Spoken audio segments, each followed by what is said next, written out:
శుక్లాంబరధరం విష్ణుం శశివర్ణం చతుర్భుజం ప్రసన్నవదనం ధ్యాయేత్ సర్వవిఘ్నోపశాంతయే. చంద్రవంశం సోమ సౌమ్యుల జనన వృత్తాంతం. సోముడు అంటే చంద్రుడు, సౌమ్యుడు అంటే చంద్రుని కుమారుడు బుధుడు. సూతుడిట్లు చెప్పెను, ఓ విప్రులారా, భగవానుడు అగు అత్రి మహర్షి చంద్రునికి తండ్రి అయ్యను. స్వతేజ పరివృతుడై అత్రి సర్వలోకమునకు కాంతిమంతుడై ఉండెను. అతడు కర్మచే, మనసుచే, వాక్కుచే శుభకార్యములనే చేసెను. అతడు ఊర్ధ్వబాహుడై కాష్టం వలె, కుడ్మం వలె, మహాశిల వలె స్థిరంగా ఉండెను. అతడు 3000 సంవత్సరములు దుశ్చరమైన మహాతపస్సు చేసినని దేవతల వల్ల మేము వింటిమి. ఆ బ్రాహ్మణుడు మహాబుద్ధిమంతుడు, ఊర్ధ్వరేతస్కుడై కంటిరెప్పలు వేయకయే తపస్సాచరించెను. అతని శరీరం సోముని స్థితిని పొందినవి. పవిత్రీకృతాత్ముడైన ఆ ఋషి సోముని స్థితితో ఆకాశ స్థితిని పొందెను. 10 విధముల దిక్కులను ప్రకాశింపచేయుచు సోముడు తన నేత్రద్వయం నుండి స్రవించెను. 10 దిక్కులను స్త్రీలు విధిచే సంతుష్టుడై అతని గర్భపిండమును ధరించిరి. వారందరూ కూడి ఆ గర్భమును ధరింప సమర్థరాన్రై కాలేకపోయిరి. ఆ సోముని గర్భమును ధరించిన 10 దిగ్వనితలు భరింపలేక దిక్కులను ప్రకాశింపచేయుచు పడిపోయిరి. సర్వభావనుడైన సీతాంశుడు లోకములను ప్రకాశింపచేసెను. ఆ దిగ్వనితలు 10 మంది సోమగర్భమును భరింపజాలనప్పుడు సోముడు వారందరితో భూమియందు పడెను. లోకపితామహుడైన బ్రహ్మ పడుచున్న సోముని చూసి లోకములకు హితమాచరించు కోరికతో ఆ సోముని రథమందు ఆరోహించెను.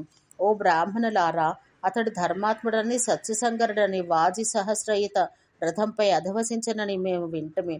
పరమాత్ముడైన అత్రి కుమారుడు పృథ్వీపై పడగా బ్రహ్మ మానసపుత్రులైన 7 విఖ్యాతులు అంగీరసులు, భృగుని ఆత్మజులు అతన్ని అనేకములైన రుక్కలతో, యజస్సులతో, అధర్వణ సూత్రములతో, అంగీరస మంత్రములతో స్తోత్రములు చేసిరి. సంస్తూయమానమైన సోముని యొక్క భాస్వంతం ఆప్యాయమైన తేజము లోకమున సర్వత్రా సంభావించబడెను. తన్ముఖ్య రథంతో అతడు సాగరాంతమైన భూమిని అంతటిని 21 మారు అతిశయంగా ప్రదక్షిణం ఒనర్చెను. వర్ధితమైన అతని తేజస్సు భూమిని అంతటినీ చేరెను. అదే ఓషధి మూలికలను సృజించెను. అతని తేజస్సుతో ఆకాశమండలమంతా కాంతిమంతమయ్యను. అతడి పుణ్యం యొక్క అతిశయంతో లోకములన్నింటినీ, చతుర్విధ ప్రజలను పోషించెను. ఓ బ్రాహ్మణులారా, అవును, సోముడే నిజంగా ఈ సర్వజగత్తుకు పోషకుడు. అతడు శ్లాఘ్యములైన స్వకర్మల చేతను 100 సంవత్సరములు తపస్సు చేసెను. అందుకే అధికమైన జ్యుతిని అతడు పొందెను. సోముడు స్వకర్మచే భూమిని భరించు హిరణ్యవర్ణం గల ఆ దేవతా స్త్రీల ఆనందంచే ప్రఖ్యాతుడయ్యను. అంత బ్రహ్మ విదాంబరుడైన బ్రహ్మ అతనికి బీజముల యొక్క, ఔషధుల యొక్క, జలముల యొక్క సామ్రాజ్యాన్ని అతనికి ఇచ్చెను. మహాతేజస్వి అయిన సోముడు మహారాజ్యమున రాజరాట్టుగా అభిషిక్తుడై తేజస్వియు తపతాంబరుడు అయిన సోముడు లోకముల అన్నింటినీ తన రాజ్యంచే స్వతేజస్సుచే పవిత్రీకరించెను. ప్రాచేతసుని కుమారుడైన దక్షుడు చంద్రునికి దాక్షాయణులని పిలువబడు తన 27 కన్యలను వివాహంగా ఇచ్చెను. మహారాజ్యం సోమం కలిగిన వారిలో ప్రభుడైన సోముడు సహస్ర శత దక్షిణలతోడి రాజసూయం సలుప ప్రారంభించెను. హిరణ్యగర్భుడు ఆ యజ్ఞానికి ఉద్గాత. ఇక భగవంతుడైన బ్రహ్మ యజ్ఞమునకు బ్రహ్మస్థానం వహించెను. ఇక సదస్సుడు భగవాన్ హరినారాయణుడు. అతడు సనత్కుమార ప్రముఖ బ్రహ్మర్షులచే పరివృతుడు. సనత్కుమారుడు మొదటివాడు. సోముడు లోకత్రయ ధనాన్ని దక్షిణగా ఇచ్చినని మేము వింటిమి. ఆ సదస్సుల్లో బ్రహ్మర్షులు కూడా ఉండిరి. శని, కుహు, వపువు, పుష్టి, ప్రభావసు, కీర్తి, ధృతి, లక్ష్మి అని 9 మంది దేవతలని సేవించిరి. అవ్యగ్రుడై సర్వదేవర్షి పూజితుడై యజ్ఞాంతాన ఆచరించు అవభృదాన్ని అతడు చేసి 10 దిక్కులు భాసింపచేయుచు సోముడు మిక్కిలిగా ప్రకాశించెను. ఋషులచే సంస్థితి పొందుటకు కష్టతమమైన ఐశ్వర్యాన్ని సోముడు పొందెను. అతని మనస్సు అవినయము, అనయంతో కూడినదే భ్రమించెను. అందుకే అతని మనస్సు నీతిపదం నుండి, ధర్మం నుండి తొలగెను. అంగీరసుని యొక్క కుమారులను అందరినీ నిర్లక్ష్యం చేసి సోముడు తారాను యశస్వినైన బృహస్పతి యొక్క భార్యను ఎత్తుకొని పోయెను. అతడు దేవతలు, దేవర్షులు ప్రతిమాలకున్నను అంగీరసునికి తారను విడవలేదు. శుక్రుడు సోముని పక్షమును, భవుడు బృహస్పతి పక్షమును వహించిరి. ఏలానా మహాజ్యోతిమంతుడైన సోముడు పూర్వం బృహస్పతి యొక్క శిష్యుడు. ఈ సంబంధంచే రుద్రుడు బృహస్పతి పక్షపు మిత్రమై అజగవమను ధనువును కోపంచే పట్టెను. ఆ మహాత్ముడు బ్రహ్మశిరోనామక పరమాస్త్రాన్ని దేవతలపై ఉద్దేశించి విడిచెను. దీనితో వారి యశస్సంతయు అడుగంటింది. దేవతలకు దానవులకు మధ్య ప్రఖ్యాతమైన యుద్ధం జరిగింది. ఇది తారకామయం, అది అధికంగా లోకక్షయకరమయ్యనం.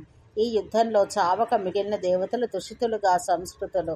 వారు పితామహుడు ఆదిదేవుడు అయిన బ్రహ్మను శరణు వేడురు. అంత బ్రహ్మ తాను స్వయంగా వచ్చి రుద్రుని ఉపసనుని యుద్ధం చేయుట నుండి విరమింపచేసెను. స్వయంగా వచ్చి బ్రహ్మ తారను అంగీరసునికి అప్పగించెను.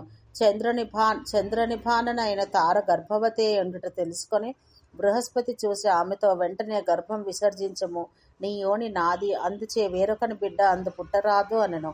అగ్నివలే జ్వలిస్తున్న గర్భమును తార విడిచిపుచ్చెను. పుట్టినంతనే ఆ సోముడు దేవతల శరీరం విసర్జించెను. అందుకే సురులు సంశయం గొని తారతో, సత్యం చెప్పుము, ఈ సుతుడు ఎవ్వనివాడు, సోముని కొడుకా లేక బృహస్పతి కొడుకా అని ప్రశ్నించిరి. తార సిగ్గుపడి అవునని కాని కాదని కాని దేవతలకు ఆమె సమాధానం ఇయ్యలేదు. దస్యుహంత అనగా రాక్షసహంతకుడైన కుమారుడు ఆమెను శపించుటకు ఆరంభించెను. వానిని ఆపి బ్రహ్మ తారను ఆ సంశయం అడిగెను. ఓ తార, ఇక్కడ సత్యం చెప్పు, ఇతడు ఎవ్వరి పుత్రుడు అని వరదుడు ప్రభువును ఆయన బ్రహ్మకు నమస్కరించి చేతులు జోడించి దస్యుహంతకుని గురించి సోముని యొక్క పుత్రుడని చెప్పెను.